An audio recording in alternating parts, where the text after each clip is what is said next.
sweeper, classroom teacher, support teacher, retired teacher, substitute, principal, secretary. We all fall in the same category of STAR, keepers of the flame of hope.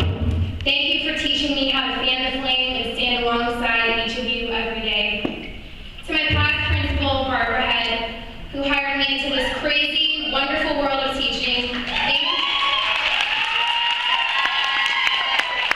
thank you for believing that I could fly when I wasn't even convinced I had wings. To my current principal, Shannon Hay, thank you for somehow managing, balancing, maneuvering, and juggling the massive responsibilities of running not one, but 2 schools, all the while in high heels. To my mentor / supervising teacher / friend, Patty Lipinski, thank you for breaking me in and building me up. To watch and learn from a technically superior teacher on a daily basis is the greatest gift any intern can receive. And you not only opened up your classroom to me, but your home and family, and for that I will forever be grateful to you. To my students who aren't here tonight, but who I carry with me everywhere, there is not another group of people I would rather spend my days with. We laugh and have more fun than should be allowed. You give me the confidence to just be myself, and you teach me on a daily basis the power of acceptance. You accept me when I have no clue what I am doing sometimes, and call me out on my nonsense when it is necessary. You push me to be better and to keep my word.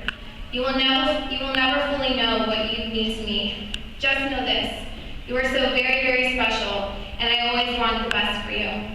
To my friends, family, and guardian angels who are looking down on us, thank you for being here tonight. Thank you for always being just a phone call, a car ride, or a plane ride away. The memories I share with all of you are an embarrassment of riches. From making late-night runs to Walmart or Dollar Tree for classroom supplies, to traveling the world in pastel colors, to learning the lessons of the World War II generation, to always being able to pick up conversations wherever or however long ago they were left off, to growing up at baseball diamonds and watching a little boy mature into a man. These are the memories that I treasure the most. This is the sacred love that I have been spoiled with and carry with me into every room I walk into, classroom or otherwise. And finally, to my parents, my mom and dad. It wasn't until I became a teacher I realized I had won the lottery. We think of the lottery as millions of dollars that can secure a lifetime of financial freedom. And yes, that would be awesome, especially as a teacher.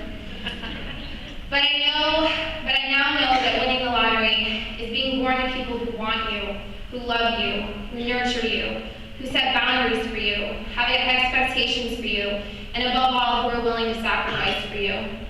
I not only have been raised, and really, let's just be honest, continue to be raised, by not one, but 2 really decent people. I am convinced the world would be a peaceful, loving, thoughtful, compassionate, well-fed, sports-loving place if everyone was raised by people like you. Thank you for setting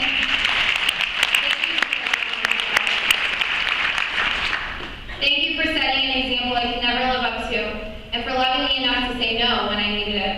Thank you for not letting me give up on myself when I really wanted to. And thank you for being open about your losses just as much as your wins. You have shown me what humanity should look like, and I love you more than any other people. I've come to realize that every school year feels like climbing a mountain. And it seems harder to start every year because I recognize the climb now. I know what it takes. I understand now that there is no one way to the top, and even if I help my students make it there, which isn't always the case, I have to go back down and start again the next year. The summers are spent recovering and preparing for the next climb. Endurance is not just something elite athletes can brag about. Teachers know better than anyone what it means to work through illness, pain, family crises, personal crises, self-doubt, fatigue, that annoying cough that just won't go away. And the only performance enhancers we have is coffee and Diet Coke. And sometimes we even escape to our imaginations pretending what it would be like to have a job where you're in a cubicle and you can clock in and clock out. I wonder what it feels like sometimes to not spend my Sundays planning or grading papers.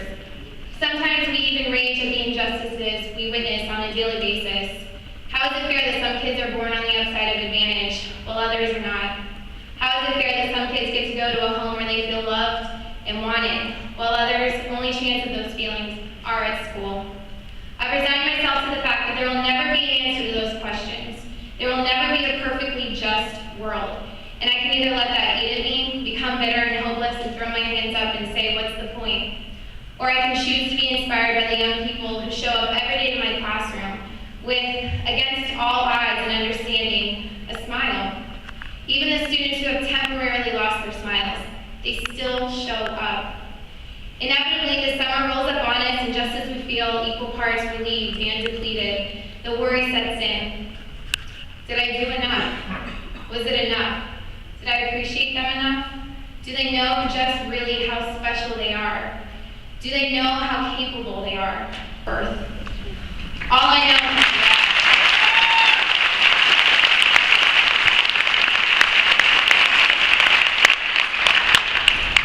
know is this. When I give that last hug and tell them to be safe and please, please, please read over the summer. When I flip the classroom lights off for the last time and walk out the door, I want to feel satisfied knowing that I did my little part. Maybe it was clumsy and messy at times and didn't always fall in the distinguished category.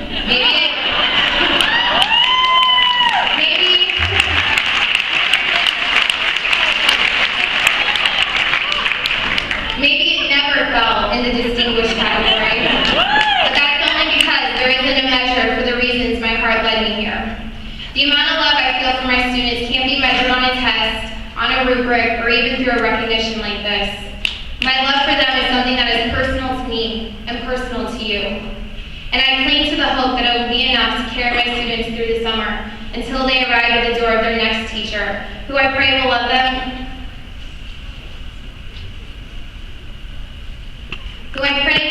into learning like I tried to do.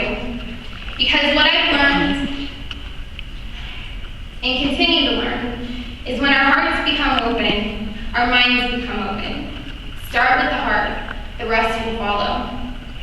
To Volusia County teachers who are here tonight and who aren't here tonight, thank you for everything you do every day. It doesn't get said enough. And to the Futures Foundation, thank you for this honor and for honoring us all tonight. It's nights like tonight that make me proud to call myself a member of this teacher tribe. Thank you.